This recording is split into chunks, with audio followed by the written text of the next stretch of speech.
Hi hello welcome to tea கடை with me சிந்து. இன்னைக்கு நான் எதை பற்றி பேச போகிறேன் அப்படின்னா ஒரு ஒரு லூப் பற்றி பேச போகிறேன். இந்த லூப்பில் எல்லாரும் மாட்டியிருக்கும். எல்லாருக்கும் இந்த இதுலேருந்து வெளில வர்றதுக்கான விஷயங்கள் எப்படிங்கிறது நமக்கு தெரியும். பட் அது பண்ணுறதுக்கான விஷயங்கள் மட்டும் நான் பண்ணுறதில்ல. இந்த உலகத்தில் பிறந்த ஆத்தர்ஸ், போயட்ஸ், இல்லை ரிசர்ச்சர்ஸ், எவ்வளோ பெரிய நோபல் ப்ரைஸ் வாங்கியிருந்தாலும் சரி, எல்லாரும் திருக்குறள் ஆரம்பித்து இன்னைக்கு வரைக்கும் எல்லாரும் இதை பற்றி அதிகமாக பேசிகிட்டு இருக்கோம். ஆனால் இந்த விஷயங்கள் எதுவுமே அதிகமாக பகிரப்பட்டும் அதை யாரும் எடுத்துக்க முடியல. இது செய்யறதுக்கான ஒரு தயக்கமும் பயமும் ஒரு விஷயங்கள் அதிகமாக இருக்கும் எல்லாருக்கும். ஸோ பேசிக்காக என்ன விஷயம் அப்படின்னா, நம்ம எப்படி நம்மளோட செல்ஃப் கான்ஃபிடென்ஸை வளர்த்துக்கிறது, இல்லை நம்மளோட ஃபியரை எப்படி உடைக்கிறது அப்படிங்கிறது தான். என்ன எல்லாரும் இதாக பேசிட்டாங்க, இது என்ன நீ பேச போகிற அப்படிங்கும்போது இந்த விஷயங்கள் அதிகமாக பேசப்பட்ட ஒரு ஆட்கள் யார் அப்படின்னா, எதர் எக்ஸ்பீரியன்ஸை கெயின் பண்ணவங்க, கீழே விழுந்து அடிபட்டு அந்த விஷயங்கள்லேருந்து கற்றுக்கிட்ட பாடங்களாக ஷேர் பண்ணியிருக்கலாம். இல்லை சக்ஸஸ் ஆனவங்க, வெற்றி பெற்றவங்க எப்படி அதுலேருந்து அவங்க அவங்க ஒரு சக்ஸஸான பொசிஷனுக்கு வந்தாங்க அப்படிங்கிறத பற்றி அவங்களும் சொல்லியிருக்கலாம். ஆனால் என்றைக்குமே கடந்துக்கிட்டு இருக்கவங்க கிட்ட போய் யாருமே கேட்க மாட்டோம், நீங்கள் என்ன இப்போ கரண்ட்டாக பண்ணிகிட்ருக்கீங்க, என்ன மாதிரியான ஒரு விஷயங்கள் உங்களுக்கு இதாகிட்டுருக்கு அப்படின்னு. ஒருத்தவங்க தோல்வி அடையும் போதும் சரி, ஒரு வெற்றி அடையும் போதும் சரி, அது ஒரு சிகரமாக வச்சு, அது ஒரு முற்றுப்புள்ளியாக வச்சு, அவங்களுக்கு எல்லாமே தெரியும், அவங்க இதுலேருந்து எல்லாத்துலேயும் வந்துட்டாங்க, அவங்க சொன்னால் அது கரெக்டாக தான் இருக்குன்ற ஒரு நம்பிக்கையை நமக்குள்ளே வளர்த்திருக்கோம். ஆனால் அவங்க கடந்து வந்த பாதைகளையும் அவங்களும் கடக்கப்பட்டாங்க அப்படிங்கிறது தான் உண்மை. அப்போ கடந்துட்டு இருக்கும் போதும் அவங்க இந்த விஷயங்கள் எல்லாத்தையும் லேர்ன் பண்ணிட்டு இருக்காங்க. அப்போ இந்த லேர்ன் பண்ணும்போது, அந்த லேர்னிங் ஃபேஸ்லேயே அதை ஷேர் பண்ணும்போது இந்த உலகம் எதையும் கேட்காது. ஆனால் அவங்களுக்கு தான் அதிகமாக அந்த விஷயங்கள் ட்ரையல் அண்ட் எரர் மாதிரியான இது தெரியும். ஸோ இந்த ட்ரையல் எரரில் யார் ட்ரையல் ஃபேஸில் இருக்காங்க, யார் எரர் ஃபேஸில் இருக்காங்க, யார் இதை பண்ணிகிட்ருக்காங்க, பண்ணுறதுக்கு தயக்கப்பட்டுட்டு இருக்காங்க அப்படிங்கிறதுக்கான விஷயங்கள் யாருக்கும் தெரியாது. ஒரு ஜெயிச்சவங்க சொல்லும் போது அவங்க என்ன கஷ்டப்பட்டாங்கங்கிறது நமக்கு தெரியும். நம்ம யோசிக்கும் போது நம்மளாலையும் பண்ண முடியுங்கிற மோட்டிவேஷன் வரும். ஆனால் இப்போது என் கூட ஒருத்தவங்க இருக்காங்க, அவங்களுக்கும் எனக்கும் ஒரு ஒரு ஃப்ரெஷ்ஷான ஒரு ஸ்டார்ட்டில் இருக்குது. 2 பேரும் ஒரே இடத்துல தான் இருக்கோம், 2 பேரும் ஒன்றா சேர்ந்து பயணிக்கிறோம். அப்படிங்கும்போது என்னோட நம்பிக்கையும் அவங்களோட நம்பிக்கையும் ஒன்று சேரும் போது இந்த விஷயங்கள் செய்யலாம் அப்படிங்கிற ஒரு எக்ஸ்ட்ரா ஒரு கான்ஃபிடென்ட் அவங்களுக்கு கொடுக்க போகுது. அந்த மாதிரி விஷயங்களெல்லாம் நான் உங்ககிட்ட சொல்லணும்னு நினைக்கிறேன். அதுக்கு நான் தகுதியான ஆளா அப்படின்னு கேட்டிங்கன்னா கண்டிப்பாக. ஏன்னா இந்த லூப்பில் நான் அதிகமாக நானே இருக்கேன். இப்போ கரண்ட்டாக அந்த விஷயங்களை நானும் கற்றுக்கிட்டு இருக்கேன் அப்படிங்கிறது தான் உண்மை. இந்த கற்றுக்கிற விஷயங்களை உங்ககிட்ட நானும் ஷேர் பண்ணிக்கணும் அப்படின்னு நான் ரொம்ப அதிகமாக ஆசைப்பட்றேன். அதில் என்னோடய முதல் எக்ஸ்பீரியன்ஸ் என்னோடய பாட்காஸ்ட் தான்.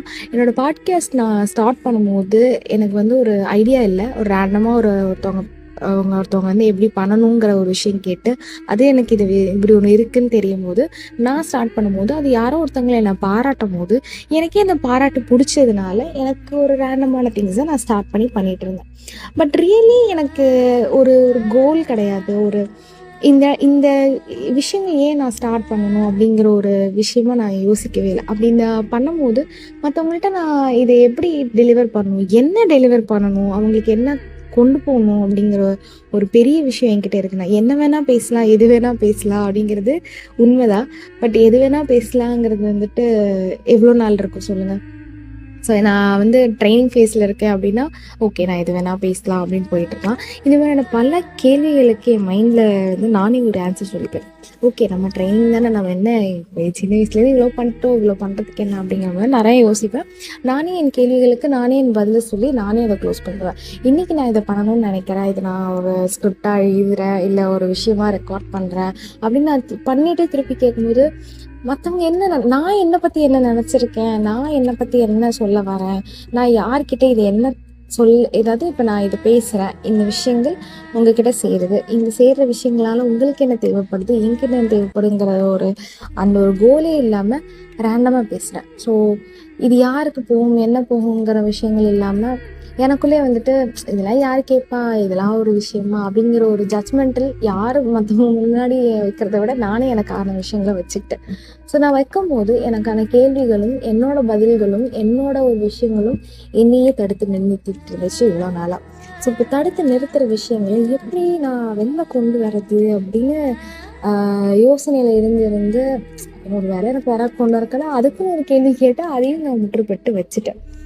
ஆனால் ஓ ஏதோ ஒரு இடத்துல யாரோ ஒருத்தவங்க வந்து என்கிட்ட வந்து நீங்கள் உங்கள் வாய்ஸ் நல்லா இருக்கு, நீங்கள் பேசுங்க, நீங்கள் பேசினா நல்லா இருக்குமே, ஏன் நீங்கள் அதை விட்டுட்டீங்க, ஏன் இது நீங்கள் பண்ணலை அப்படின்னு யாராவது வந்து என்னோட ஒரு நல்ல விஷயங்களை பாராட்டி கேட்கும்போது வை காண்ட் ஐ அப்படிங்கிற மாதிரியான விஷயங்கள் எனக்குள்ளே வந்துச்சு. எப்படி ஒரு பிகினிங் ஆரம்பிக்கும் போதும் ஒரு தயக்கம் இருக்கும். ஒரு முதல் ஸ்கூலாக இருக்கட்டும், ஏதோ ஒரு விஷயங்கள் ஆரம்பிக்கும் போது நம்மளால இது பண்ண முடியுமான்ற தயக்கம் இருக்கும். ஆனால் அந்த பண்ணுறதுக்கான எல்லா விஷயங்களுக்கும் அடிப்படையான ஒரு விஷயம் என்ன தெரியுங்களா? பண்ணுறது. அதுதான் ஜஸ்ட் டூ. அதுதான் என்னோட டாபிக். இந்த ஜஸ்ட் டூ அப்படிங்கிற விஷயம் வந்து லைஃப்பில் எப்படியெல்லாம் மாற்றும் ஒருத்தவங்களா அப்படிங்கிறது நமக்கு தெரியவே தெரியாது. ஏன்னா இன்றைக்கி நான் அந்த விஷயத்த பண்ணும்போது இது ஃப்யூச்சரில் என்ன மாதிரியான ஒரு ரிஃப்ளெக்ஷன்ஸ் எனக்கு கொடுக்குங்கிறது எனக்கு தெரியாது. இதே மாதிரி தான் எல்லாருக்கும் இருக்கும். அவங்க மைண்டில் ஓடிட்டு இருக்க ஒரு விஷயத்த மைண்டுக்குள்ளேயே போட்டு பதச்சிக்கும் போது தான் அவங்களுக்கான கஷ்டம், அவங்களுக்கான சோகம், அவங்களுக்கான விரக்தியில் ஆகும்.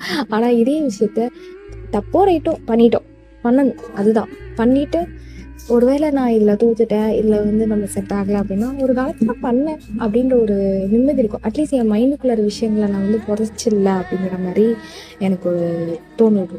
ஸோ அதனால் ஐம் ஜஸ்ட் டூயிங் இட். அதே மாதிரி நான் உங்களை பண்ணுங்க அப்படின்னு சொல்கிறேன். Just do it.